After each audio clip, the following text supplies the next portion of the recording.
मुसलमान मुल्कों में से 21 मुल्कों ने बाकायदा एक बयानिया जारी किया है और मिलकर एलामिया जारी किया है। रशिया जो है वो अमेरिका को ख़बरदार कर रहा है कि इस जंग के अंदर आप ना उतरें। अगर आप अमली तौर पर इस जंग के अंदर आएंगे तो खित्ता जंग की लपेट में चला जाएगा और सूरत हाल बिगड़ जाएगी। यही बात जो है वो कमोबेश चाइना ने भी की है। तो क्या ये दोनों ममालिक ईरान की मदद को आ सकते हैं?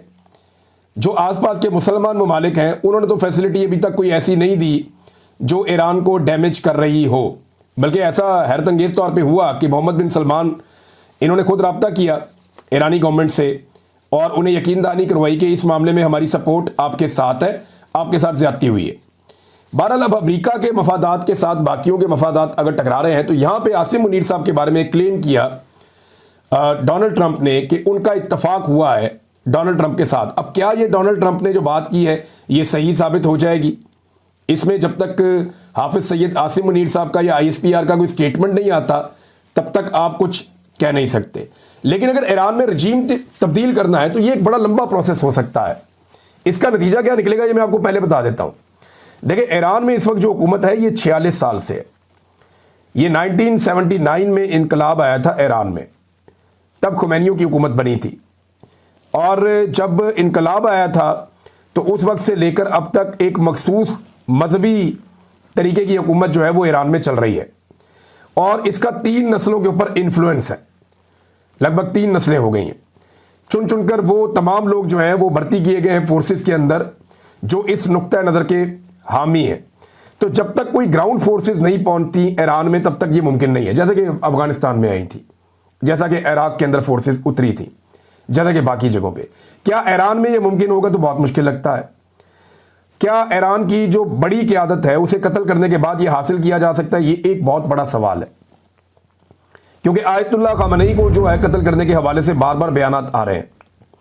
डोनाल्ड ट्रंप के स्टेटमेंट्स आ जाते हैं, नेतन्याहू के स्टेटमेंट्स आ जाते हैं, इसराइली जो ओहदेदार हैं बड़े अस्करी उनके स्टेटमेंट्स आ जाते हैं। लेकिन आयतुल्लाह ख़ामेनी को जो है वो बहुत महफूज करने की कोशिश की गई है ईरान की जानिब से। अब अमेरिका अगर इस जंग के अंदर उतरता है तो अमेरिका के पास कुछ ऐसे लेटेस्ट वेपन्स हैं जिनका बहुत ज़बरदस्त किस्म का जोर है। यानी अमेरिका के पास ऐसे बम्स हैं, मदर ऑफ ऑल बम्स, ये उन्होंने वहाँ गिराया था अफगानिस्तान में भी। 9000 kg से लेकर 13500 kg तक का वज़न है इन बमों का जो अमेरिका इस्तेमाल करता है। और ये बम जो है वो ज़ेरे ज़मीन को 200 फुट तक अंदर भी अगर आप चले जाएं तो वहाँ तक के बंकर्स को भी तबाह कर देता है। अब अगर इस किस्म के मजबूत बंकर्स बनाए गए हैं और ऐसे बमों का अमेरिका इस्तेमाल करता है तो फिर मेरा नहीं ख्याल कि ये बंकर्स टिक पाएंगे। और अगर तो ईरान ने इससे बेहतर कोई बंदोबस्त किया हुआ है, उनकी इंटेलिजेंस बेहतर तरीके से काम कर रही है, तो फिर हो सकता है कि अमेरिका को भी इस लड़ाई के अंदर नुकसान हो जाए। लेकिन मैं फिर आपसे कहूँगा कि अगर ये लड़ाई फैलती है इसके अंदर दीगर स्टेक होल्डर्स आ जाते हैं। देखिए, ईरानी लड़ने वाली कौम है, इनकी हज़ारों साल की तारीख है लड़ने की। ये बहुत पुराने लड़ाका हैं। आपको याद होगा बहुत बड़ी फोर्सेस थी नबी अकरम सल्लल्लाहु अलैहि वसल्लम के दौर में भी। एक फोर्स थी ये फारस और दूसरी थी रोमन्स। एक रोमन अम्पायर थी, एक पर्शियन अम्पायर थी। तो ये यही ईरान है और यही खित्ता है। इनकी लड़ने की बहुत पुरानी तारीख है। लड़ाका तो ये हैं, अगर इन्हें हथियार मिलते रहें तो ये मुकाबला कर सकते हैं। लेकिन क्या इन्हें हथियार मिलते रहेंगे, ये एक बहुत बड़ा सवाल है। इसमें अगर चाइना या रशिया मदद करते हैं तो वो कौन से रास्ते इख्तियार करेंगे, इसके ऊपर हम फ्यूचर में बात करेंगे। लेकिन अगर ईरान के अंदर रजीम तब्दील भी किया जाता है तो जितनी बड़ी तादाद में मौजूदा रजीम के सपोर्टर्स हैं, ईरान में एक बदअमनी फैल जाएगी।